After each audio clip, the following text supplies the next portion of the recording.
Нема да гледаме филм. Ова е плаката од филм, еден стар филм од 40-тите години. И ако напишете на интернет топ 5 божикни филмови, сигурно и овој филм ќе ви излезе. Зашто е еден од најубавите филмови кој е направен по повод Божик.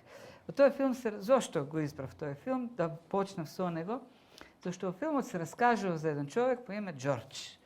Џорџ, добар човек кој целиот живот го посветува на правење добри работи за другите. Си имал своји соништа, меѓутоа решил се да жртвува за да помага. Уште како мал го спасува брат му од давење. Потоа како тинејџер почнува да работи во една аптека, која е собственик на еден стар аптекар, и еднаш аптекарот по грешка дава место лек отров на еден муштерија. Џорџ го гледа тоа и го спречува. Така го спасува аптекарот од затвор, а човекот од смрт. Потоа го наследува бизнисот на неговиот татко. Тој не сака да стане газда на банка, неговиот татко има банка, меѓутоа луѓето го сакаат него, тој да биде следниот собственик, и така станува банкар и уште повеќе помага на луѓето.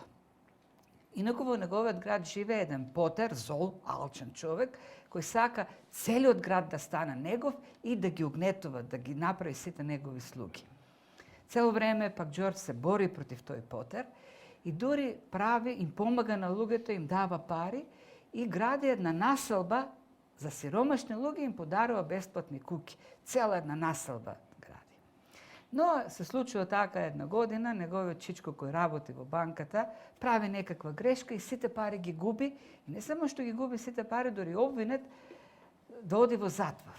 И така разочаран, останува без нешто, има сопруга, има деца и решава да си го одземе животот, зашто има животно осигурување, така ќе обезбеди барем иднина за неговите деца и за сопругата. Оди во кафеана, се напива, разочаран и се помолува. И оди кон еден мост, ги гледа реката надолу, каде што мисли да се фрли, и во еден момент си вели, ќе беше подобро да не се родев, да не постоев. И во тој момент доаѓа еден ангел, се појавува и му вели, дојди да ти покажам како ќе изгледаше се ако ти не се родеше. И го носи прво на едни гробишта и му вели, ова е гробот на твојот брат. Тој уште како дете се удави. Те немаше тебе да го спасиш. А инаку неговиот брат потоа станува воен херој и спасува многу луѓе. Потоа го носи во градот и градот не се вика со на име, туку градот се вика Потерлен. Тој злиот Потер успел да го заземе, да го окупира целиот град.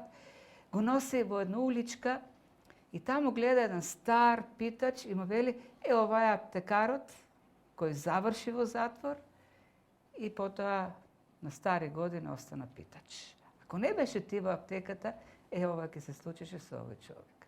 Потоа го носи во она населба која што тој ја изгради за сиромашни, а сега беше претворено во гробишта за сиромашни луѓе. И на крајот го однесе во една библиотека, му покаже една стара библиотекарка, осамена и вели, ова е жената која не се најде љубовта на животот, твојата сопруга и остана осамена до крајот. И така животот завршува филмот завршува со хепи енд. Идејата ми е како ќе изгледаше се ако не беше Џорџ. И овој филм ме поттикнува мене на размислување како ќе изгледаше се во средината во која сум јас, ако јас не бев во таа средина. Што ќе беше со луѓето? Може би ќе им беше подобро. Ако не бев јас, може би ќе беше полош. Сите ние вршиме некакво влијание. Во нашите семејства, со луѓето со кои сме живееле, како пријатели, како соседи и така натаму. И прашањето какво влијание сме извршили. Дали ќе беше подобро да не сме постоеле или е подобро за нив што постоиме. Но овдека би сакал да зборам за оној кој, ако не дојдеше на земјата, кој ако не се родеше, се ќе беше навистина поинаку. Сепак раѓањето на Христос врши светот не е ист после Христовото раѓање. Светот немаше да биде таков каков што е денес ако Христос не се родеше. Христос изврши универзално влияние врз човештвото. Сакале тоа да го признаеме или не, Христовото раѓање го промени светот. Не само што го промени светот, не промени и нас. Сите ние сме променети по некаков начин. Сакале тоа да го признаеме, да го прифатиме или не. А пак оние што веруваат, искусили некаква поинаква промена. Ако не се родеше Христос, ако немаше Христос, ние немаше да видиме овдека ова утро, но мнозина од нас немаше да се познаваат. Ако не беше Христос, ке живеевме, вели, како во Нарнија. Не знам дали сте ја читали книгата или сте гледате филмот, има една фраза која се повторува за Нарнија. Вели, во Нарнија постојано беше зима и немаше Божик. Ако не беше Христос, може би немаше да биде постојано зима, ама немаше да има Божик. Знаете ли што значи тоа? Немаше да ги има сите тие песни што се пеат Божикни, ке немаше подароци. Кај нас подароците се дават за Нова година, меѓутоа насекаде во светот подароците се дават за Божик. Сите тие украси што се околу нас не се за Нова година. Но оној системот што владееше порано ја смени приказната и се го промени во Нова година. Во светот подароците се даваат, украсите се прават. Оваа дрво не е елка. Секаде во светот се вика Божикно дрво. Божик е причината Христовото раѓање.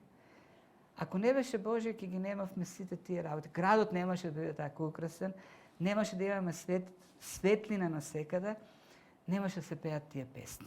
Може би тоа не е толку важно, меѓутоа немаше да го имаме овој календар. И оние што не веруваат во Христос и безбожниците пак велат дека сега е 2020 година. Од кога 2020 година? Од кој момент? Од раѓањето на Христос. Година Господова 2020. И веќе 20 века немало настан кој би го натерал човекот да почне ново броење на времето од тој настан. 69 година мисијата на Вселенскиот брод Аполос со Нил Армстронг се симна на месечината. И тој ден Ричард Никсон, тогашниот американски претседател, рече: ова е најважниот настан во историјата на човештвото. И следниот ден доби писменце од Били Греем. Повеќето од нас го знаат, еден познат евангелизатор, но писмо лично до Ричард Никсон. Господине председателе, јас ве почитувам многу, ама не сте во право. Сетувањето на човекот или стапнувањето на човечката нога на месечината не е најголемиот и најважниот настан во историјата на човекот.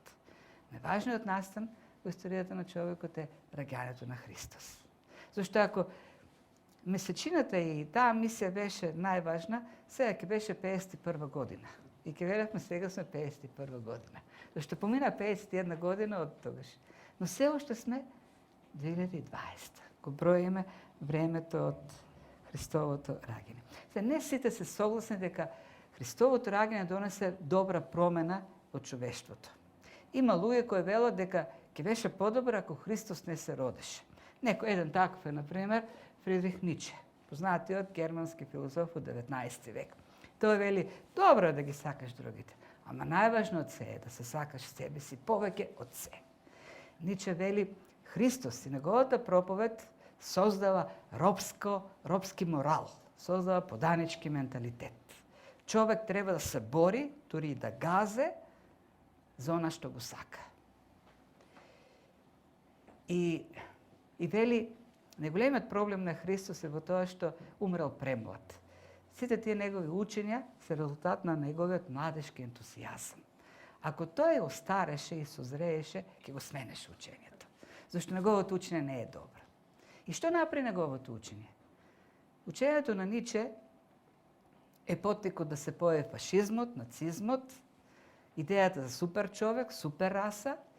И знаете какви се потоа последици имаше на човештвото таа нацистичка идеологија. Хитлер, меѓу другото, го мразел христијанството. Хитлер официјално зборел дека христијанството ги уништува најдобрите инстинкти во човекот. И намерата на Христос била, иако тој ја толерирал германската црква, која ја променил, ја направил нацистичка црква со ново учење, неговата намера била заедно со евреите да ги уништи и христијаните, да го уништи христијанството. За Хитлер христијанството е негативна појава и ќе беше подобро ако Христос не се родеше. И не само Ниче, многу се. Денес се појави многу антитеисти кои велат светот ќе беше подобар ако Христос не се родеше. И има една фраза на познат антитеист кој вели: ќе бидам најсреќен во моментот кога ќе видам како последниот свештеник се дави со цревата на последниот проповедник. Зошто? Зашто христијаните, вели, се причината за сето зло во човештвото и Христос. Тие, вели, се нетолерантни кон одредени групи луѓе, ги тормозат жените, па дури има еден центар за заштита на волците во Америка. И на влезот на тој центар пишува: причината за негативниот однос или представата, негативната представа што луѓето имаат кон волците е Христос. Зашто волците ги користи во негативен контекст, вели да не бидеме како волци облечени во овчи кожи. И вели од таа изјава целото човештво се однесело негативно кон волците. А инаку волци се многу наивни и многу добри животни. И така, христијаните денес се виновни за и ќе беше подобро според нив да не постоеш. Нај да видиме реално што Христос направи. Говоревме овде и слушавме за верата, надежта, љубовта, кои се многу важни. Би сакал да видиме, ова ќе биде поинако од сите претходни Божји проповеди, ќе е малку апологетска, какво ќе беше човештвото ако Христос не се родеше. Ако немаше христијанство. Ајде почнеме со образованието.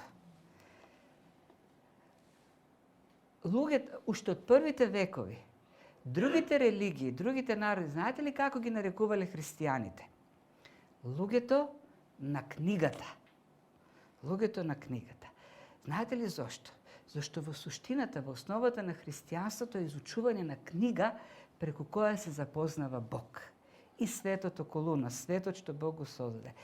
Уште од почетокот, уште од самиот почеток, христијанството се гради на изучување на Библијата. Основно за христијанството не е ритуалот, туку знаењето, познавањето на Словото. А за да има изучување, треба да има писменост. И затоа, ширенето на христијанството низ вековите носи писменост. Првите мисионери кои дошле на овие простори, што направиле? Кирил и Методи. Создале азбука. Тие не биле добротворци туку така, тие не дошле одека да шират образование, тие дошле како христијани да го христијанизират ова подрачје.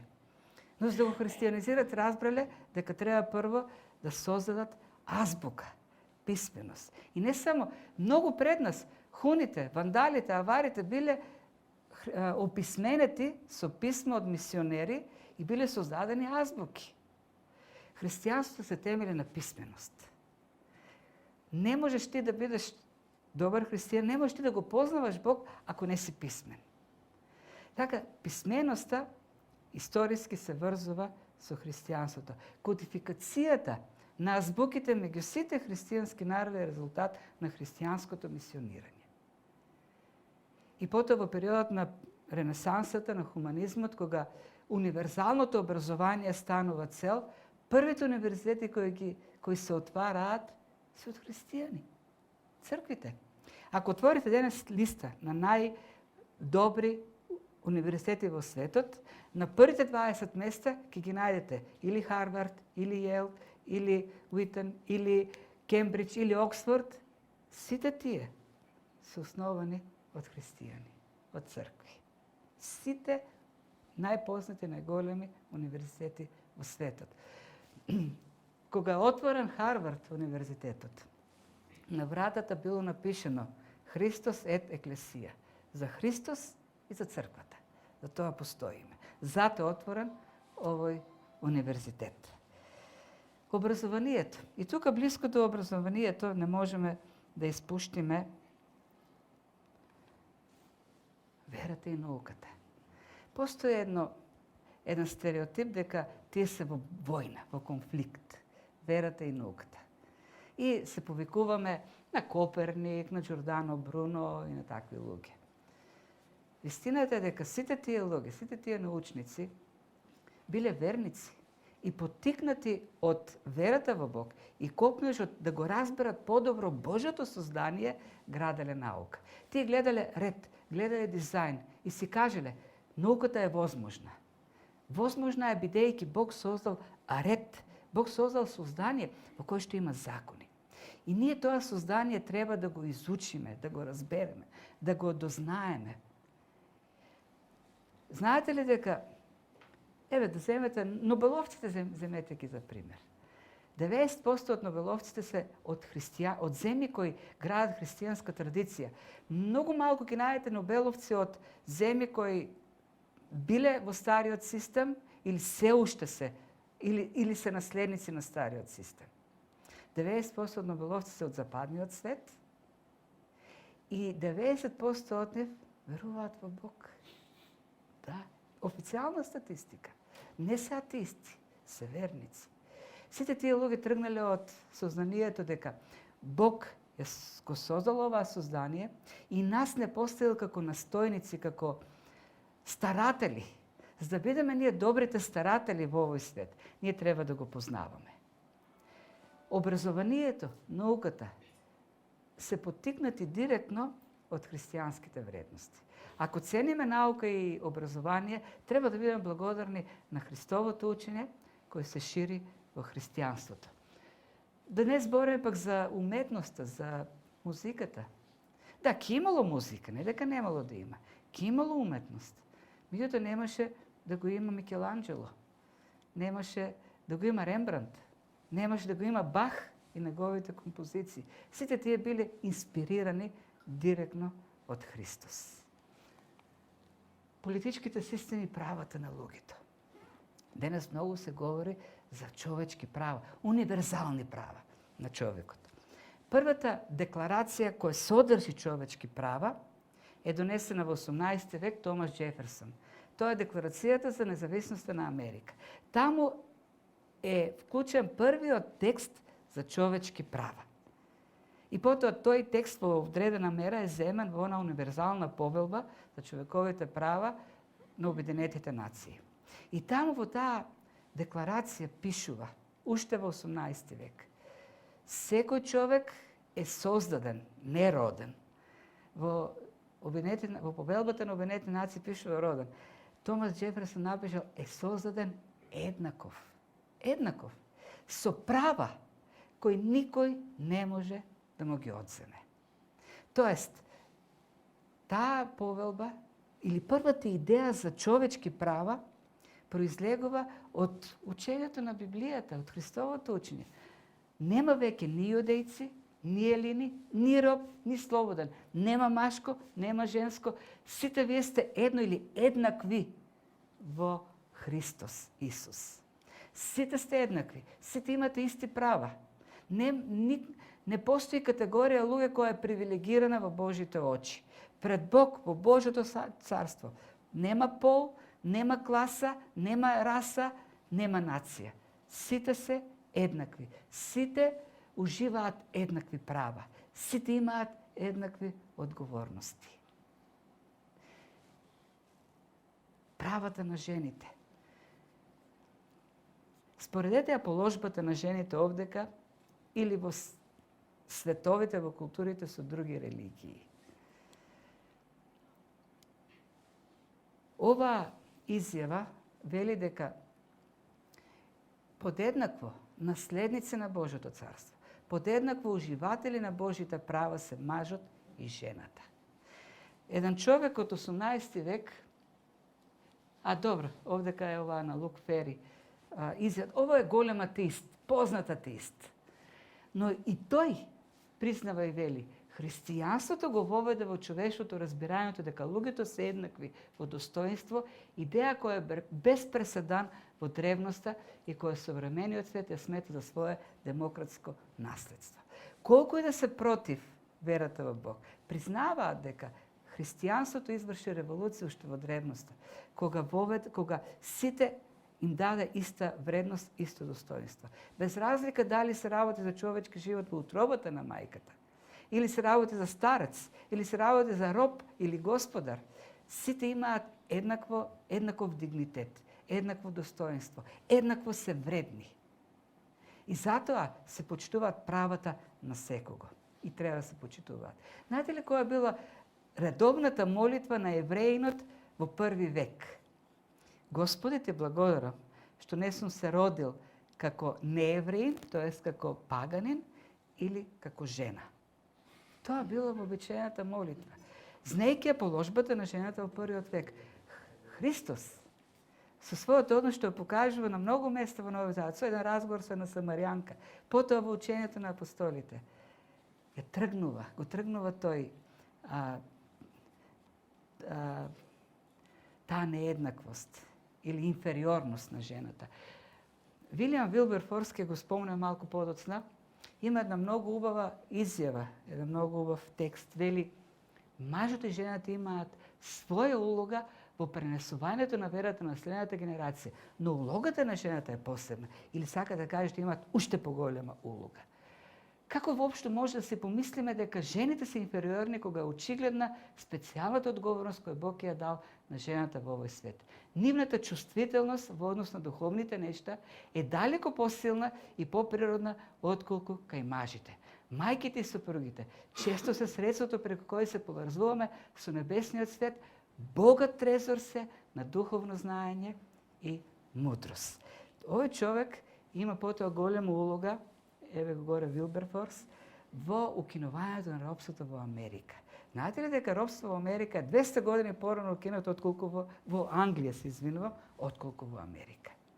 Знаете ли за кој е заслужен за тоа? Еден добар христијанин, Вилијам Вилберфорс. Тој човек бил член на парламентот и добар пријател на премиерот, тогашен премиер на Британија, Вилијам Пит. 16 години се борел во парламентот за да се донесе закон против робството. И успеа после 16 годишна борба. Поттикнат токму до оваа: нема роб, нема слободен во Христос. Знаете дека во првиот век, првите 4 века кога владал работодателскиот систем, како што се шири христијанството во Римската империја, така се укинува робството. Знаете дека во првите векови единственото место каде што можеле робот и господарот да седат заедно било црквата. Таму дури јаделе заедно. Било незамисливо робот да седне на масата на господарот. Христијанството, тргнувајќи од тој принцип дека нема роб, нема слободен, дека нема господар, нема зависен. Во црква заедно пееле, заедно клечеле на колена, заедно се молеле. И робот, и господарот. Во Америка, робството, основното движење кој го води во Америка? Црквата. Црквата и еден познат проповедник, Мартин Лутер Кинг. И тоа воден од Христовото учење за еднаквост. Цивилизацијата и хуманизирањето на варварскиот свет. Популарна она викинзите, она серија. Тоа е вистината, такви биле викинзите. Детето во Англија заспивало во средниот век со молитва: Господи, зачувај од викинзите. Да не дојдат и да не истребат. Као оделе, уништувале, истребувале. Хуните, аварите, вандалите. Што значи вандал? Все ошто го користиме. Тоа биле племиња. Племиња кои знаеле само да убиваат. Уште во 4-5 век мисионери тргнале кон вандалските племиња. И ме превеле, кодифицирале азбука, ја превеле Библијата и знаете ли што? Не ги превеле книгите на царевите. Тоа е еден дел од Библијата, зошто? Бидејќи многу се зборува за војни. Многу војни има во тие 4 книги. И Улфила, мисионерот, кога ги превел, ја превел Библијата, рекол: не е добро овој дел да го преведам, зашто се многу воинствени, да не ги поттикнем уште повеќе на војна. Сакам да кажам колку биле воинствени. Знаете ли дека денес, тие народи кои продолжија да живеат со христијански вредности, принципот љуби го ближниот како себе си, денес тоа се земји, тие наследниците на викинзите, на вандалите, на хуните, денес се земји со највисок стандард на човечки права, на социјална заштита, најмалку корупција, највисоко ниво на економски развиток. Споредете ја една Норвешка или Шведска со една Турција. Ајде, не знам. Тие се земјите. Бившите викинзи, бившите варвари, бившите вандали. Христовото учење ги смени тие народи. Што ако Христос не се родеше? Тоа е темата. И една изјава од, не знам, се уште не може да го најдам, се врти постојано таа, непознат авторот, вели, иако поминаа 2000 години, Христос се уште е централната фигура во човештвото. Сите армии што марширале, од почетокот на човечката историја до денес, сите морнарици што пловеле, сите парламентарци што одлучувале, сите цареви што управувале, сите тие заедно, земено заедно, не оставиле таков отпечаток на човечкиот живот, каков што таков извршил Исус Христос. И сега да одиме на оние нешта кои се индивидуални придобивки. Има еден стих кој е еден од поубавите или најубавите. Вели Христос, ја знаеме дарежливоста на Исус Христос. Тој, иако богат, осиромаше заради нас, заради вас, да се збогатиме сите ние преку неговата сиромаштија. И кога говориме за богатства, не мислам на сметки со 7 бројки или 8 бројки колку е милион. Не мислам на нешта кои се купуваат за пари. И работите кои се говореа во драмите, во монолозите, се нешто кои никој не може да ги купи. Ние се посекуваме пари во новата година. Се посекуваме богатства. Но има многу работи кои не може да се купат за пари. Колку и пари да имаш, ќе ти не достигаат. Христос се осиромаши и остави Божјата слава, за да не снабди, да не збогати токму со тие работи. Да не ослободи од гревот и од вината што ја чувствуваме од гревот. Вината е сериозен проблем. Нема човек кој не страда од вина. Сите ние живееме со луѓе, живееме во семејства, живееме со пријатели, живееме со луѓе. Не сме совршени, сите сме направиле нешто заради кое што не мачи вината. Еден психијатар познат на болница вели, душевните болници ќе се испразнеа ако имаше лек, ако имаше таблетка против вина. Еден голем број од луѓето кои страдаат во болници се поради вината која разјадува, која уништува. Христос дојде да го ослободи човекот од гревот и вината која доаѓа со гревот. Човек кој носи вина во себе не може да живее добро со другите луѓе. Сите што имаме семејства сме го искусиле тоа. Кога ќе влезе некој горчлив трн внатре, доаѓа од туѓувањето, вината и нема блискост. Христос во прошката што ја нуди, во покајанието, нуди ослободување. А со ослободувањето нуди обновување, зближување. Христос нуди љубов, нуди прошка. Луѓето што живеат со Христос, луѓето кои што искусиле промената во Христос, знаат да живеат во радост со другите, ослободени, растеретени од казната, од вината, растеретени од гревот. Има луѓе кои се борат со пороци. Да, ги знаеме, дрогата, алкохолот и така натаму. Но има многу други пороци со кои се бориме неуспешно, а не јадат. Не јадат и од дрогата посилно. Зависта. Зависта знае да јаде многу. Гневот, неконтролираното поведение, кој уништува толку многу односи. Омразата, желбата за одмазда. Тоа се пороци кои си ги негуваме, но не уништуваат. Христос со својата љубов, за која што говоревме, ги победува сите тие работи. На збунетиот му дава сигурност во надежта која има.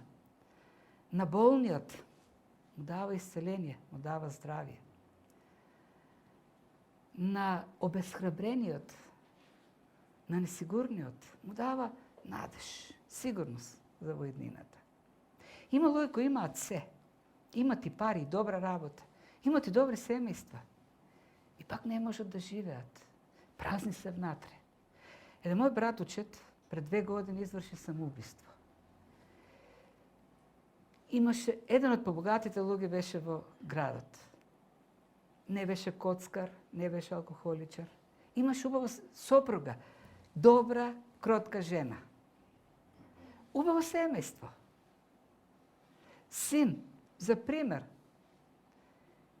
со години си правил планови, со години се обидувал и на крајот успеа да се го одзеде животот. Енигма, зошто? Се ош неколку пати разговаравме, велеше мака, болка, нетрпелива болка. Болка? Каква? Во срцето болка. Празен. Бог дава за да го исполнува онаа што ништо друго не може да го исполни. Никое задоволство, никакво богатство, никакви предмети дома, никаков накид, никакви сметки. Има една празнина во секој човек кој само Бог може да ја исполни. И на крајот, Христос дојде за да донесе вечен живот, за да донесе победа во смртта. Овој стих не се чита за Божик, но е најбожикниот стих. Вели, Бог толку го возлюби светот што го даде, да се роди, да дојде на земјата. Неговиот единороден син, да секој што верува во него да не погине, да има вечен живот. Сите ние живееме под сенката на смртта. Никој не знае кога ќе му дојде часот. Никој нема од ова земја да се отиде жив. Тоа е вистината. Секој од ова земја ќе се отиде мртов. Секој на крајот ќе танцува со оној косачот, темниот косач. Сите што сме били сведоци на доаѓањето на овој милениум, нема да бидеме сведоци на доаѓањето на следниот милениум. Не верувам. Може би некој живе 150 години, 130. Може би најмладите сега што се родили ќе го доживеат новиот милениум што ќе дојде. Но сите ние ќе бидеме мртовци што сме били сведоци на минатиот милениум. Но Христос вели, ветува, бидејќи тој се роди, живееше, пострада, умре и воскресна, дека можеме да ја победиме смртта. Тој ја победи смртта и ние ќе ја победиме смртта. Ќе умреме, но смртта не е крај, туку е нов живот во вечноста, во Божјото царство. Смртта е најголемиот противник. Смртта е еквилайзер кој сите ги сведува на нула. И царот, и богатиот, и учениот, и простиот, и разбойникот. Сите ги сведува на нула. Сите на крајот ги турка во една дупка. Сите завршуваат на истиот начин. Но во Христос, оние што веруваат во смртта, добиваат можност за вечен живот. Ако Христос не беше, ќе немаше таа надеж. Во Христос луѓето добиваат надежта дури и во смртта. Надежта за вечен живот. Да, Христовото раѓање го смени човештвото целосно. Меѓутоа, Христовото раѓање го менува индивидуално човекот. Во стравот да се има смелост. Во очиот да се има надеж. Во смртта да се има радост. Зашто смртта е запирката која потоа не го ведува во вечниот живот. И јас сакам таа надеж да имам и овој Божик. Не само трпезите. Убаво да имаме трпези. И не ви препорачам сега да држите диета. Овие денови опуштете се. Имате цела година на располагање, држете диета. Радувајте се со пријателите, радувајте се со сите. Но најголемата радост да ни дојде од оние нешта кои не може трпезата да ги донесе. Не може парите да ги купат. Оние нешта кои само Христовото раѓање, верата во него може да ни ги даде. Верата, надежта, љубовта, вечниот живот. Господ да ве благослови, да имате убав Божик, радосен Божик и на благословена година преку Христовото раѓање, смрт и воскресение.